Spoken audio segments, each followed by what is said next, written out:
Hello, and welcome to Baltic Ways, a podcast bringing you interviews and insights from the world of Baltic studies. I'm your host, Indra Ekmans. Today, we speak with Joel Burke, the author of the recently published book, Rebooting a Nation, The Incredible Rise of Estonia, E-Government, and the Startup Revolution. Burke is a technologist and Georgetown University alumnus based in Washington, D.C., with experience advising startups and governments across 4 continents. He led a team for Estonia's e-residency program and has advised members of U.S. Congress on tech and AI policy. He's also a contributor to FPRI's Baltic Bulletin. Joel shares his insights from these experiences and key takeaways from his book for the U.S. today. Stay tuned.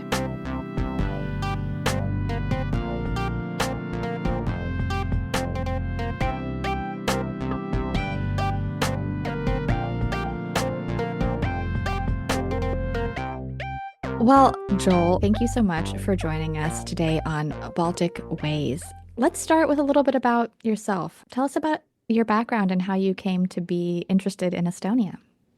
Well, thanks so much for having me. I really appreciate it. And as you know, I've been a fan of the publication and of your work. You're kind enough to publish one of my pieces on Estonia's defense tech sector a while back. So I really appreciate it.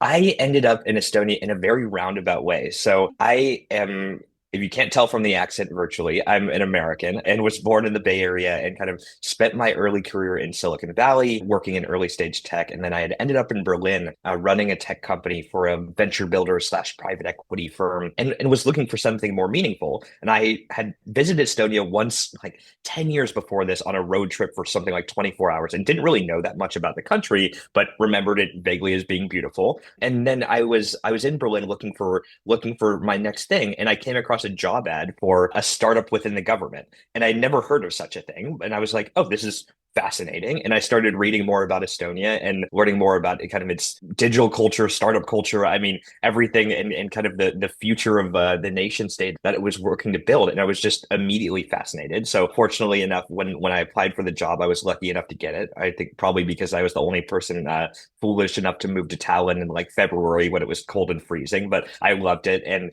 I ended up staying there for a couple of years. And long story short, I led business development for the e-residency program. And then some years later, fast forward, I'm back in the US. I had started working in Congress doing tech policy advising. And I had always thought that there should be someone who did a deeper dive into Estonia and how it became basically this global leader in e-government and, a top EU tech hub in only a single generation post re-independence. Because, I mean, we're talking about a matter of like 20 or 30 years, which to me is just incredibly impressive. And then starting to work in Congress, I was like, oh, shoot, we need these lessons here in the United States. And so that's when I really started urgently working on the book. And then I was fortunate enough to have it published, and it's out in Europe and coming out soon in the United States. Yeah, that's such a great story of how you came into the sphere of Baltic studies and like Estonian tech. But tell us about the book. Yeah, thanks. So Rebooting a Nation is basically tries to chart the rise of Estonia from the days right before it achieves re-independence. And basically, I tried to latch on to what the cultural aspects and kind of the basis was that allowed the country to basically make this amazing journey from a country that was quite far behind, unfortunately, because of the Soviet Union basically dragging it backwards through time for decades when it was under occupation. And I mean, especially when you consider the relative gains of Finland, which is a few hours by ferry across the way from Estonia, which prior to occupation had been at roughly the same GDP and quality of life, but now Finland dramatically outstripped Estonia because, I mean, the Soviets had just destroyed, infrastructure, agriculture, all. It was a bit of a mess. And so I wanted to kind of understand from the earliest days, what were the economic changes, the policy changes, the political work that went into making Estonia into the country that we see today, and that people read about, Estonia, the digital nation, and being, borderless and having all these cool programs like e-residency. But I wanted to really get to the bottom of that story. So that's what the book is about, is trying to get to the bottom of that. And then frankly, looking at the future, or at least the near future. I don't go too far into the future. I wanted to make it more historical and well cited, but I try and kind of break it into three chunks. The first chunk being the foundation of Estonia or modern Estonia. The second one being the foundation of the e-state. And then the third one being kind of the current state of e-government, as well as how AI is playing a role in government operations, as well as like what kind of might come next and the lessons that the rest of the world can take away from Estonia's journey. Because that was also a big part of the reason why I wrote the book, is because, being in Congress in the US, I was frankly, I mean, I'm trying to think of a polite way to say it, but I'll just say it. Like, I was astounded at how backwards the US government is when it comes to technology, and very worried that if we didn't get better at it and soon and increase our kind of digital state capacity, that we would be left behind and America would not be competitive in the global sphere. When I was working for the Estonian government and living in Tallinn, quite often being the American guy, I would go in front of American delegations and tell them about Estonia because, I could speak to kind of both of those stories. And quite often I would hear from them, well, it's good. It's all good for Estonia, but it's 1.3 million people. And what can it really teach us? It's not even the size of like a big city in the US. And I thought, well, like maybe that's true. Maybe it's, a one-off case and there's nothing to learn, but I would be shocked if there weren't some basic like foundational principles and, and lessons that could be learned from Estonia's journey. And so that's the other big part of the book that I try and draw out. And I think a couple big things are like investing in state capacity and in technology chops within the government, as well as, long-term thinking and planning and strong leadership from the political side. I mean, you need sustained investment in doing things that are unpopular for a long time in order to build and reinvent government. And so when I think of that, I think of, for example, the willingness to make digital identity in Estonia mandatory, which at the time was not popular. There was a joke that the only thing this card is used for, the identity card, is for scraping the ice off the windshield. But now your digital identity card means that you quite easily, log in and do your taxes in under 5 minutes. It means that you can, go see your healthcare records quite easily. It just facilitates all these government services. And now I don't think anyone would question the value of digital identity being mandatory.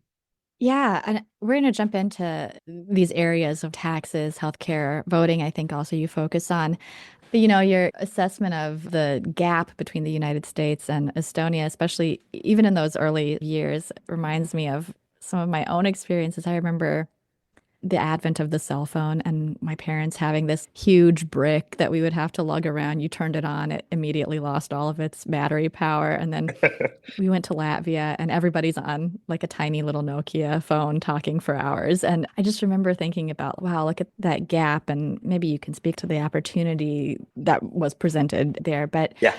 yes, tell us a little bit more about, this idea of becoming E-Estonia. Yeah. So I love the example that you brought up, because I think the fact that so many people were on Nokia phones, I think is also, there's always been this rivalry between Estonia and Finland, in part because of the proximity, but also you would hear these stories because Tallinn was close enough to Helsinki to catch the radio waves and TV waves. People kind of had, even during the Soviet days, had managed to have these setups where they could catch those radio waves. So Estonians would watch rebroadcast versions of Dallas and Dynasty and these kind of like 70s and 80s TV shows from the United States. So there was this cultural awareness in Estonia of what was happening outside, and especially happening in Finland and the United States. And the President Lennart Meri, who was one of the kind of most famous statesmen from Estonia, who for many people in at least the US, which didn't have as much knowledge and direct contact with Estonia as someplace like the UK or countries in the surrounding region did, really personified Estonia for many of them. He had this saying, "What is our Nokia?" as to try and push Estonia to develop kind of not just a singular brand, but I think he really understood the power of having a leading company that brought focus to you. And I think for Estonia, that the first one was Skype. And so I'm answering your question in a very roundabout way, but I'm getting there. That's great. I think there was a combination of, the e-services in Estonia were built up in part because of this foundational necessity. Soon after re-independence, you have to imagine, if you're now trying to transition from a planned economy to a capitalist economy or market economy and going very quickly. And you're, for instance, in the banking sector, and you previously had a state subsidized bank in every single small town and village across the country. And again, it's a pretty large landmass for 1.3 million people. So the numbers don't add up in terms of being able to do that profitably. So the banks were one of the early adopters of trying to get folks to use online banking. So Yeah. so frankly, so that they could shut down some regional banks and move into more profitable segments. And so from online banking, that kind of formed the kernel of what later became the logins for the e-state and basically the access to digital services that people use. And kind of, I always think of them as kind of these critical services that people care about. I mean, what do you do online that's really important? You pay your credit cards, you use online banking, maybe you access healthcare increasingly, but these are the really important things. And banking was kind of the genesis of that. And I think it's important to think about the timing of this because Estonia was fortunate, and I think many of the folks there acknowledged that they were fortunate that they achieved re-independence right as the web was kind of coming alive and really was Yeah. becoming apparent as a useful tool. And so former President Ilves talks about, the Mosaic browser and, being able to look at these things and saying, oh, this is a game changer where Estonia is kind of still on the same footing as everyone else because everyone is at the beginning of this race on the web. And so Yeah. this was one of the things that was foundational for the e-state. However, when I think about the principles that are interesting for Estonia and for other folks, I look at Ukraine, for instance, which kind of was slower to adopt these things and now, but has really invested in e-government, especially since really the beginning of President Zelensky's administration, and now is a leader in this, but they didn't go desktop first because they didn't need to. So like Yeah. when we were, because the United States, because, the West was, early to adopt computer system, and same with Estonia, we were slower to pick up to smartphones because I'll age myself here, but there are some things that I'm just not willing to do on a smartphone that I think are normal for younger people. Like I would never book a flight on a smartphone. Like that makes me nervous. I want to have my comparisons on my second screen. I want to Right. that's a computer thing. And I think a lot of younger people are like, no, I'll access my banking and do, all this stuff from a smartphone. And so I think now we're at a wave where countries like Ukraine and those that had modernized a little later in their journey are going Yeah. smartphone first. And this is probably the right move for them. And I think identifying what the next wave of technology is really important. And I think the consensus is that it's AI, but how that actually Yeah. manifests for government services is still a little bit up in the air. Yeah, this idea of being at these opportunities to leapfrog over whatever Exactly. has become the norm or that stasis or however you might say it. Exactly. Yeah. Exactly. We're talking in mid-April. Everyone has just gone through the grueling practice of either paying a lot of money to file their taxes or also paying a lot of money to file Right. their taxes, whether or not Right. you do it yourself or not. So you mentioned taxes as one of these critical services. Tell us a little bit about the Estonian experience in filing Yeah. taxes, Well, which we and can it's all just envy. yes, I was going to say this was one of the things that I think people in Estonia who have, grew up there don't necessarily appreciate how different it is compared to the rest of the world. So for context, I mostly lived in the US, but I've also filed taxes in Germany and in Estonia. And so the differences between the countries are just light years apart. So in Germany, just no question, as a foreigner, you definitely have to hire an accountant. Like just there's no chance of you using a TurboTax equivalent or something to do your own taxes. So just out of the question, you're going to spend a few $1,000s on an accountant. In the United States, as you alluded to, you can hire an accountant or you can kind of DIY it through TurboTax or one of these programs, but you're still probably going to pay $100+ for the privilege of filing your taxes. In Estonia, it works a little bit differently. There, because the government, I mean, obviously your employer is filing the details of your taxes. They're probably paying the workplace taxes and health tax, or whatever Right. happens behind the scenes for employers. And they basically take all that information, compile it. So when I log in at tax time, they basically have my file pre-filled out for me with everything ready, and you just kind of scroll through, you make sure everything makes sense, and then you click accept. And actually I got money back in addition to what I expected because they had categorized the fact I had taken language courses to try and learn when I was there, and I had no idea this was something that I could count on my taxes, but it got filed automatically, and and meant that I got more money back when I lived there. So like you also have these funny things where like they're helping me save money, which is wild, right? Just like the idea of that experience is just like I yeah. And so when I did my taxes as a foreigner, it took me under 5 minutes. And I would imagine if you're local, it's probably much easier than that. So I think the average from the government stats is something like 3 to 5 minutes for folks. And it costs nothing.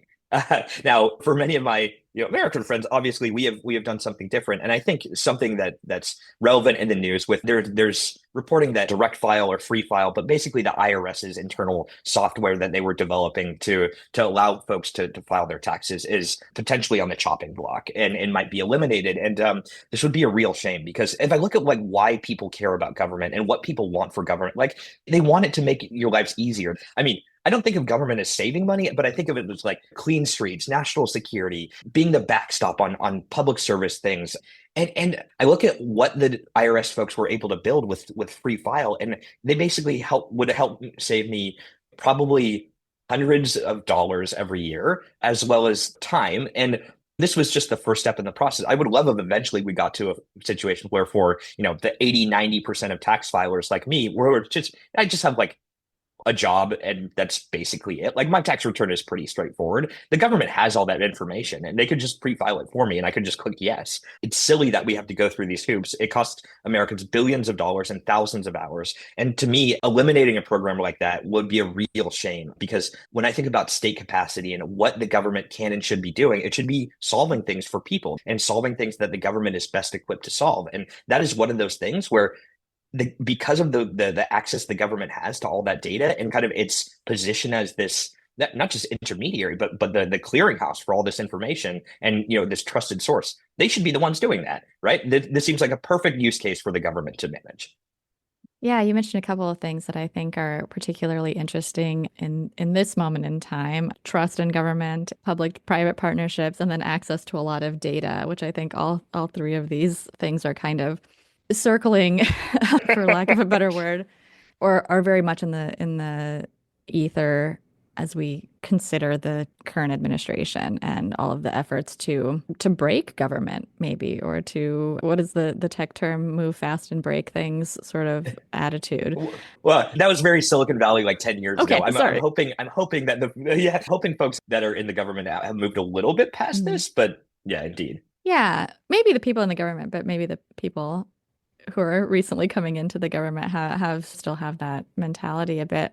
I mean, it seems like the US at the very least is at an inflection point right now in a variety of different ways, certainly in more serious ways, but like when it comes to just government administration even. Is this maybe, are we going to end up in a moment like Estonia was in the 90s where we have this opportunity to leapfrog into something better, or are we? Maybe that's an optimistic take. Yeah. What, I'm curious about your mean, thoughts. Are we going to take these lessons seriously, or? I mean, look, that's absolutely my hope is that we do. And I mean, indeed, as you alluded to, it is being in DC, it is a fascinating time. And there's, I feel like every day it feels like, what's this? There are years when nothing happens, and then there are days when years happen. I feels like there's an eternity of stuff happening every single day. I don't have great insight into the inner workings of Doge or the administration, but I really do hope that they are focused on like what the end goal is, and hopefully that end goal is reimagining government and creating a better infrastructure for the future. Whether maybe the bet is on AI, and I think that's an interesting idea that you can use AI to automate some public services or to make things dramatically more efficient. And I do think that there is something to be diagnosed. And I mean, I touch on it a lot in my book. And it's the same for the US, for Germany, for many, interestingly enough, like very successful on paper countries where because they're kind of old and modern and their institutions were built in the industrial era, their processes were also built in that same era. So they're not meant for the digital age. It's still, you go to the DMV and you bring 3 different types of paperwork. And so maybe if you burn it down, you can build something like brand new up and build something that's much better. However, of course, I do worry a lot about the impact on consumers. And I think what you were getting at with the move fast and break things attitude is that government services it's not a toy. It's not an app on your phone that if you break it, it's like, okay, I can switch from Facebook to TikTok today, like whatever. Yeah, it's real people's lives, right? Yeah. And I always give the example to people of like, I started in Silicon Valley. I still consider myself like a tech guy. And so, sorry, you can see me leaping to their defense sometimes. But I always give the example of like, okay, you say you want government to move fast, but like, let's imagine that like the IRS changes the tax code as fast as you ship changes to your product, right? Like that would be disastrous, right? Like no one could actually do anything. And I mean, I think unfortunately we're kind of seeing that on like a macro scale now with tariffs, for instance. I mean, whatever you consider about the tariffs, I think uncertainty in business and rapid changes and not having stability are quite difficult for companies and individuals to manage, right? There's definitely lessons applicable from Estonia. I do have a lot of hope, and maybe this is unfounded and I shouldn't, but I do have a lot of hope that we can kind of come out of this and build much stronger institutions in a government that works more effectively for people. But indeed, I think you nailed it when we talk about being at an inflection point between, a couple of different pathways. And I hope we choose one that's more like Estonia, where, very democratic, very egalitarian, and very efficient. Yeah, yeah. Here's hoping. I love that you reemphasize the idea of democracy, because I think that that's kind of a thread that you see throughout this whole idea of E-Estonia, or like the E-state, and how very much it is founded on the idea of access, and even the example that you gave of the banking sector being able to be accessible in a rural area where it's not really feasible to have a brick and mortars serving every 300 person town, right? And so I think that that is a really key kernel that I hope we also take away, is that idea of public-private partnerships founded on trust, founded on democracy, founded on accessibility and equity, and making people feel confident and ownership of their own government. I definitely think this is very, very important that you touched on, because if I look at Estonia, right, I mean, for some folks, the examples I gave of the government collecting tax information, I mentioned, looking up your health records there, you basically have an electronic health record that stores your information. And for some people, this probably sounds like a privacy nightmare and like some sort of dystopia. Yeah. And the reason it works in Estonia is because, one, they have strong rule of law, and they have a bunch of built-in functions that allow you as a citizen or resident to basically demand like, hey, why did that person look at my file? And you can tell the government to tell you why, and they have to give you an answer. But that system only works if the democratic foundations of the government continue to operate and the people trust the system. So if you can't trust the institutions that are tasked with collecting this data, executing on it, then indeed, I probably wouldn't want them to have a bunch of data and access to me. So, in that regard, I think for e-government and digital government to work, citizens do need to have trust, and the institutions have to be responsive and functional to citizen desires. Yeah, that's a critical point that we really need to keep in mind. Okay, so there's this idea of democracy, trust in government. All of this is tied up in the functioning of the government as an e-state. What about the country as a service? You talk a little bit about that, and picking and choosing how you get your services from a whole world of options. Tell us a little bit about that idea. Yeah. So this is where I think the Financial Times reviewed the book, and I think they said indulges in tech pro libertarianism a little bit. And I imagine they were thinking about this, because I think there's this idea in Estonia, and actually, frankly, in Silicon Valley, and the links between Estonia and Silicon Valley are quite deep. So the shared culture is strong, at least with the tech elite, let's say, and folks in government. And so I think E-Estonia, kind of this country as a service idea, is basically, on one side, it's like this broad organizing principle of this idea of like, what have you delivered? Like, what have you thought of government as a service provider? And so there's kind of this trope in the US of, politicians like, I'm going to run the country like a business and make it profitable and question mark and like efficient and, whatever that means to them. But like, country as a service is kind of a different way of framing this mindset of, we should deliver services that people actually find useful, that are high quality, and that they're satisfied with, right? Like, what is the net promoter score of this service? We should increase it and make it more trustworthy, make it more responsive. So on one side, there's that. But the flip side of this idea is also, what if a country can delineate the different, unpackage the services that it offers as a country? I mean, there's like national security, there's policing, but there's a ton of things that states do, or, nation states do, that don't necessarily fall into those buckets. For some, delivering healthcare or managing taxes and business formation and things like that. And so e-residency, which basically allowed nationals from anywhere else in the world to set up a company and run it remotely in Estonia, is that first idea. What if we take the idea of a business registry and create the Delaware Delaware of Europe for the rest of Yeah. the world to access. It doesn't sound as cool when you say the Delaware of Europe, but it is cool. so, um, and so this is the idea. And I think the scale of this is kind of what surprises folks, because I think like remote business formation and like being able to do that is pretty normalized now, right? I mean, e-residency, you can use Stripe Atlas to do this in Delaware. Like this is pretty normalized. But I think there's also been proposals for things like, could we basically allow people to buy health insurance through Estonia? And I think the world is getting more complicated, because I think many of the institutions of the West were built in this industrial era where it was like you were born in a country, you grew up in a country, you never left. Maybe you lived in the same town or a couple towns over. Maybe at most you were moving states and cities, but like it was pretty unlikely that you were going to leave your country for a long time and then come back. But now, like, many people I know do the digital nomad thing for a couple of years and then they come back, and like where your retirement plan is, where your healthcare is for that period, where your medical records are. There's a ton of like bits and pieces of what we think of as traditional services that nations provide us that are getting broken up as the world fractures a little bit. And so I think country as a service is this really interesting concept of what if we unbundle the nation state and provide services to third country nationals? And I think that is a pretty profound question mark for other things. I mean, maybe the US will allow anyone to buy into an equivalent of NATO for enough money. Yeah, what a concept. I mean, I'm not even sure how to respond to this, to be fully honest. I went to the full end of the spectrum there. I apologize. Yeah.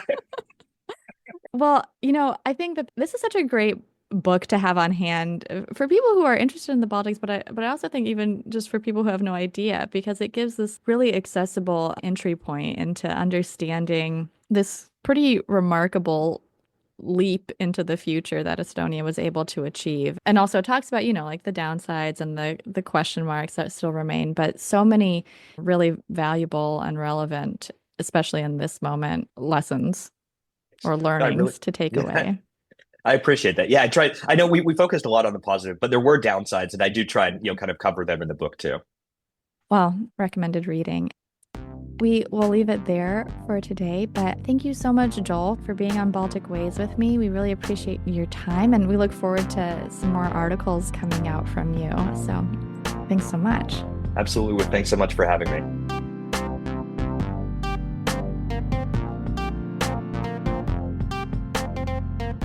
Thank you for tuning in to Baltic Ways, a podcast from the Association for the Advancement of Baltic Studies, produced in partnership with the Baltic Initiative at the Foreign Policy Research Institute. And note that the views and opinions expressed in this podcast are those of the authors and do not necessarily reflect the policy or position of AABS or FPRI. Subscribe to our newsletters at aabs-balticstudies.org or fpri.org/Baltic-initiative for more from the world of Baltic studies. Thanks for listening, and see you next time.